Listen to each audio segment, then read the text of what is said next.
5 से 10 मिनट में ख़त्म कर देंगे। रेस्पिरेटरी सिस्टम जैसे जानते ही सबसे पहले नाक नोस्ट्रिल से इंटर करता है, फिर फेरिंग्स लैरिंग्स जहाँ की साउंड बॉक्स भी होता है, फिर ट्रैकिया, फिर ऐसे ऐसे लंग्स सिस्टर जानते ही हो।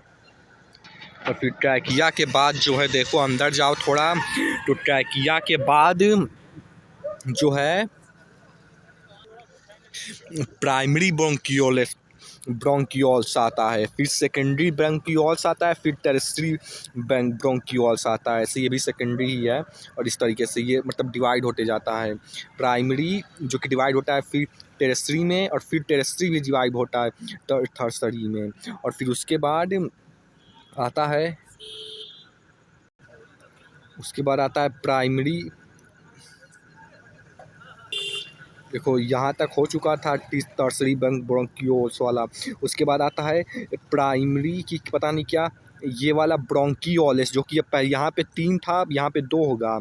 एक तो ये हो गया, अरे यार फालतू का, ये हो गया। और फिर उसके बाद ये टर्सरी की टर्मिनल ब्रोंकियोल्स, हाँ टर्मिनल है, ये ऐसे हो गया। ये पहले एक में डिवाइड हुआ और फिर उसके बाद ये टर्मिनल में, और यहाँ का नाम नहीं पता, शायद ब्रोंकी वाला होता होगा। और उसके बाद जो है ये एल्वियोलाई है, जिसमें ये वाला एल्वियोलाई डक्ट है और ये वाला है एल्वियोलाई जो कि ब्लड वेसल्स से लेके जाती हैं, जानते हो, इससे फिर ऑक्सीजन एक्सचेंज वगैरह होगा। अब देखो यहाँ नॉस्ट्रिल्स, जैसे कि नाक था तो नॉस्ट्रिल्स से लेकर के टर्मिनल ब्रोंकियोल्स तक, यानी कि यहाँ तक जो था, इस पूरे को कंडक्टिंग पार्ट कहते हैं, क्योंकि यहाँ बस ऑक्सीजन वगैरह CO2 बाहर आता जाते हैं, बस कंडक्ट होता है, इसलिए कंडक्टिंग पार्ट। और यहाँ वाले में क्योंकि जो है ये इससे देखो ब्लड वेसल से भी कनेक्टेड है ना, तो यहाँ से अब रेस्पिरेशन होगा, यहाँ पे लेगा देगा, तो अब इस पार्ट को जो है यहाँ से रेस्पिरेटरी वाले को बोल देते होंगे। और देखो कंडक्टिंग पार्ट में 3 चीज़, एक तो ह्यूमिडिटी, जैसा कि सर्दी के समय ह्यूमिड नाक में हो जाता है तो उसमें कुछ होता होगा ऐसे ह्यूमिडिटी, और टेम्परेचर को मेंटेन करना ताकि लंग्स में प्रेशर ना पड़े, ठंडा टेम्परेचर आ जाए, तो इसलिए टेम्परेचर तो ऊपर वाला है, टेम्परेचर को मेंटेन करना। ये पता नहीं और भी कुछ होता होगा म्यूकस उकस भी बनाने के लिए, ये वाला पता नहीं क्या है, नहीं पता, छोड़ो। अब देखो अक्सर यही काम ही है, ऑक्सीजन अंदर लाना, CO2 बाहर ले जाना, जानते ही हो।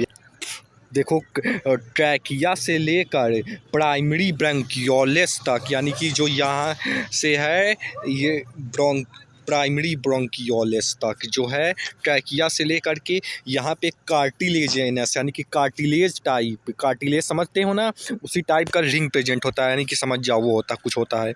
अब देखो इस लंग्स के बाहर एक इस तरह की मेम्ब्रेन्स प्रेजेंट होती है, जिसको प्लूरा मेम्ब्रेन्स कहते हैं, जो कि फ्रिक्शन को रिड्यूस करने में मदद करता है।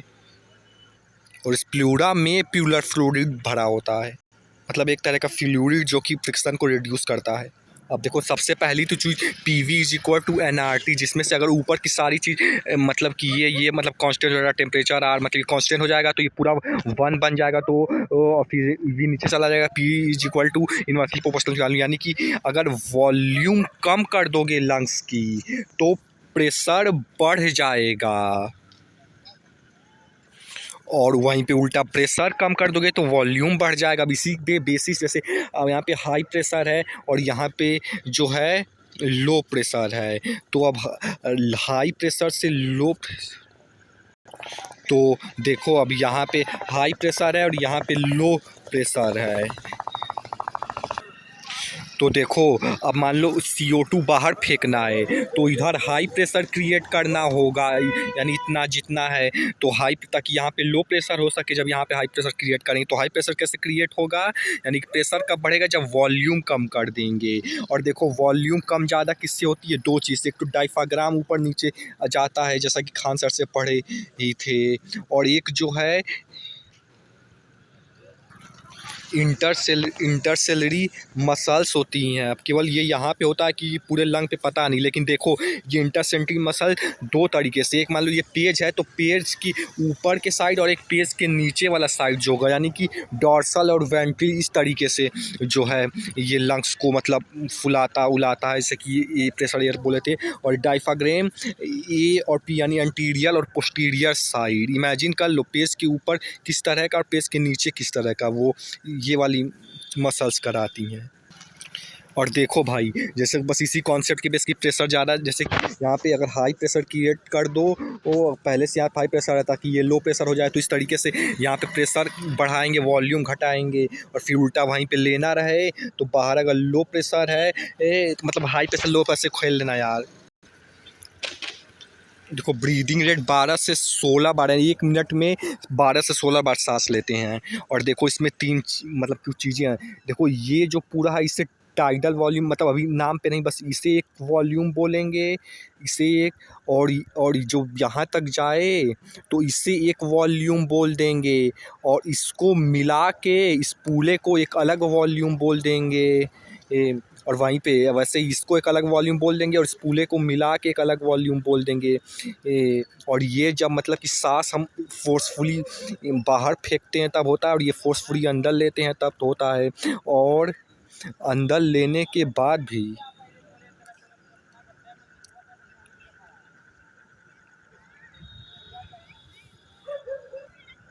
नहीं, ये वाला हम जब बाहर की तरफ फेंकते हैं तब नहीं, जब अंदर की तरफ फेंक लेते हैं तब। और ये जब बाहर की तरफ फेंकते हैं तब। और कितना भी हम फेंक ले लेकिन फिर भी ये लंग्स में हमेशा कुछ ना कुछ एयर बाकी रह जाता है जिसे नहीं फेंका जा सकता है, उसे रेजिडेंशियल वॉल्यूम यानी कि एक से भी एक तरह का वॉल्यूम बोल देते हैं। और देखो अब नाम भी कलर भी इन सबों का कर लेते हैं। और देखो इसके अलावा जो है एक और वॉल्यूम होता है, नहीं अब इतना ही काफ़ी है। देखो जैसा कि इतने को बोले थे, इतने को जो बोलते हैं उसे हम IRV बोलते हैं, और इतने को जो बोलते हैं उसे ERV बोलते हैं। और ERV के साथ हम इसे भी मिला दें, जैसा कि बोले थे तो इसे हम इसी बोल देंगे, और इसे भी मिला दें उसके साथ, ये वाला भी पार्ट इसके साथ मिला दे तो उसे हम IC बोल देंगे।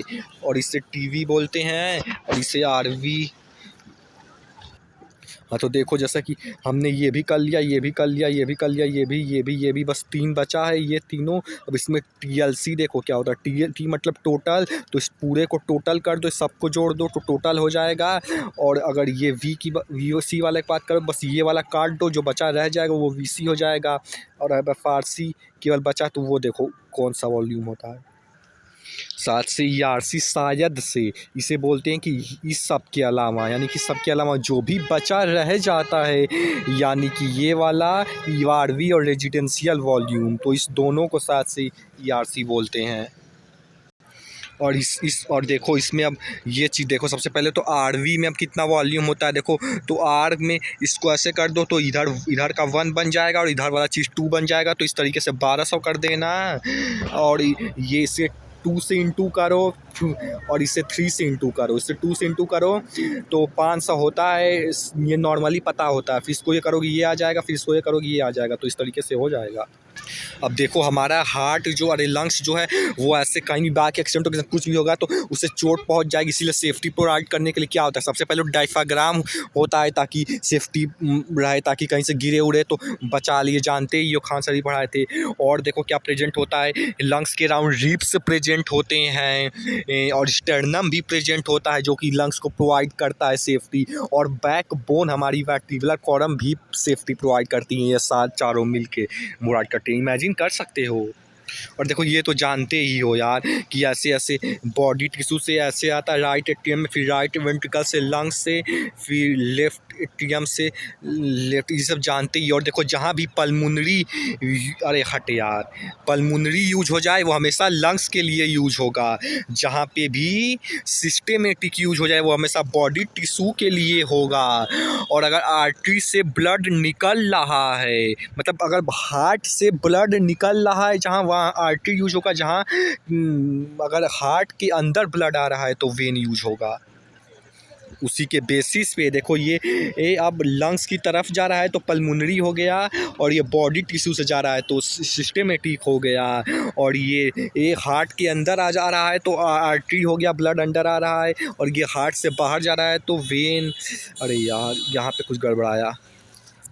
नहीं देखो यहाँ पे अगर हार्ट के अंदर आ रहा है तो वेन यूज होगा ना, तो यहाँ पे वी टी होगा, और यहाँ पे ऐसे बाहर जा रहा है तो आर्टरी होगा, और ये क्योंकि बॉडी टू सिस्टम समझ गए हो। अब देखो जैसा कि एल्वियोलाई पढ़े थे, और यहाँ से ब्लड कैपिलरी और इसके बीच में भी कुछ प्रेजेंट होता है, और यहीं से एक्सचेंज वगैरह होते हैं, इसके अब डीप लेयर में कभी बाद में जाएंगे।